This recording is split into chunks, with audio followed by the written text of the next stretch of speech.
I went with a member of my family to see a concert a couple of weeks ago. I do now have security, which means it's not as easy as it would have been in the past.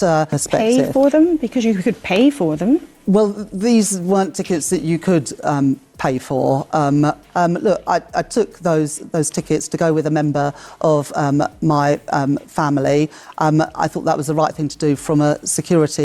So there wasn't a price to those tickets. Obviously, I will declare that the value of them, but they weren't tickets that you were able to buy. So Rachel Reeves, our fancy Chancellor who's busy slashing budgets, somehow found time to accept free VIP tickets to see Sabrina Carpenter, while ordinary folks can't even afford heating. You know what's wild? She claims it was for security reasons, because apparently her safety depends on watching concerts from luxury boxes for free. Meanwhile, families across the UK are choosing between eating and heating. But don't worry, the Chancellor's enjoying freebies that would cost you a week's wages. Stick around to see this news host absolutely torch her excuses on live TV. Coming up on Wednesday, of course, she's got the more important business of having to answer not only for the free tickets, but to answer for the trashing of the economy that we've got going on.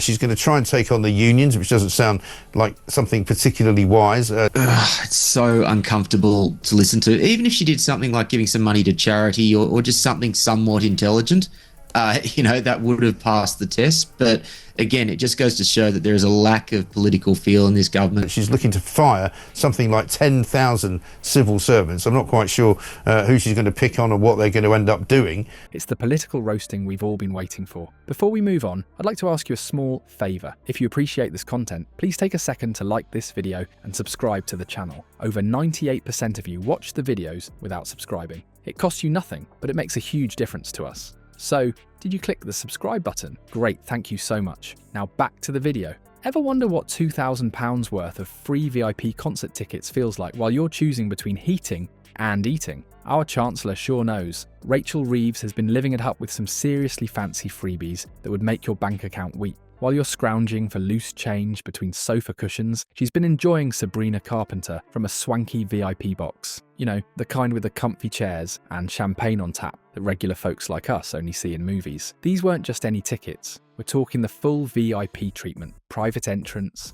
no queuing with the peasants, premium snacks that don't cost your firstborn child, and views so good you can count Sabrina's eyelashes.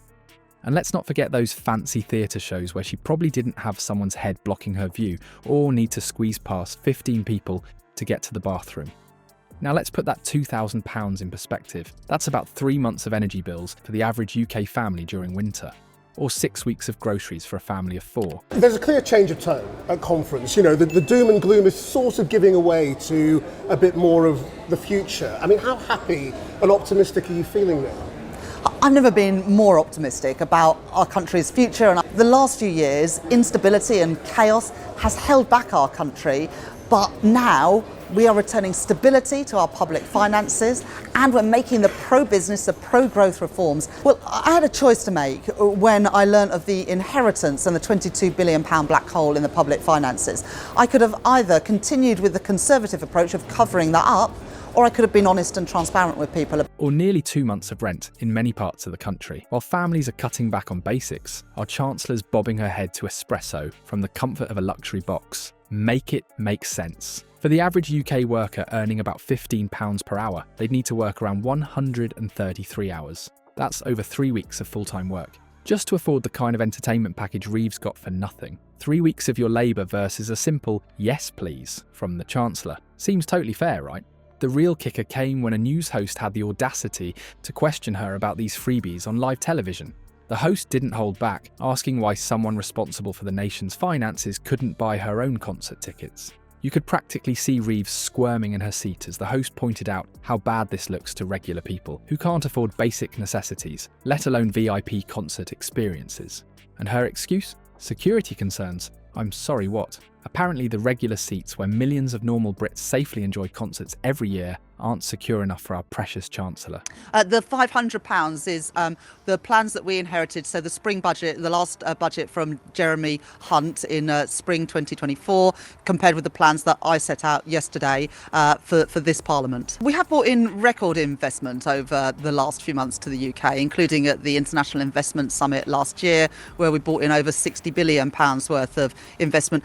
I recognise that any tax change has consequences. Inflation was out of control and there was so much uncertainty that businesses didn't have the confidence to invest. So we have drawn a line under that economic mismanagement. It did require a number of difficult decisions. Are we supposed to believe there are ticket-wielding assassins lurking in the standard seating sections? Sorry love, can't sit in row J, might get attacked by a fan with a glow stick and a budget grievance.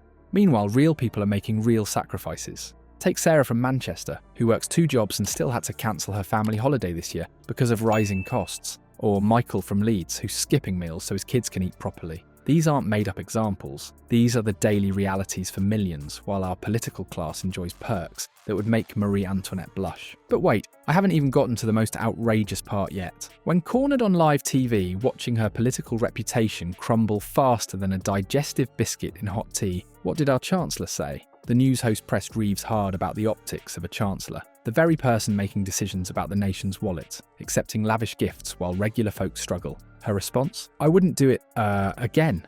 Oh, how generous of you, Rachel. The scale of the challenge and how the path ahead is harder and steeper than we could have envisaged on the 4th of July. I thought it was right to be open and honest, but also set out a path to bring stability back to the public finances. I know we can bring that investment back to Britain to grow our economy, to improve living standards and bring good jobs, paying decent wages right across our country. OK, so let's look at your growth strategy. I mean, what is your plan?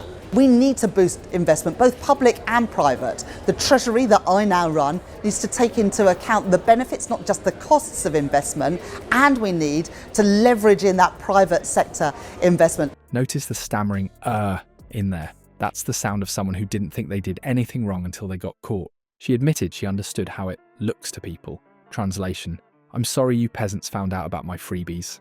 Let's be crystal clear, this wasn't some principled realisation that came from deep reflection. This was damage control after getting publicly roasted. The timing speaks volumes. She only backtracked after the scandal had blown up. It's like a kid promising they'll never eat cookies before dinner again, but only after you've caught them with crumbs all over their face. What's truly revealing is that it took public outrage for her to understand the problem. This suggests her initial instinct wasn't, this might be inappropriate, but rather, yes, I'll take those free VIP tickets, thank you very much. It raises serious questions about whether her sudden change of heart is genuine or just a political survival strategy. And what's truly shocking here isn't just the freebies, it's Reeves's complete lack of remorse. Instead of a simple, I messed up, we got excuses about security concerns. Because apparently sitting with regular folks at a concert is just too dangerous for our precious Chancellor. Her tone-deaf response only reinforces what many already suspect. There's one set of rules for political elites and another for the rest of us. The next time politicians claim there's no money for your local school or hospital, remember where their priorities lie. The real security threat isn't in the cheap seats, it's the growing disconnect between those in power and the people they're supposed to serve.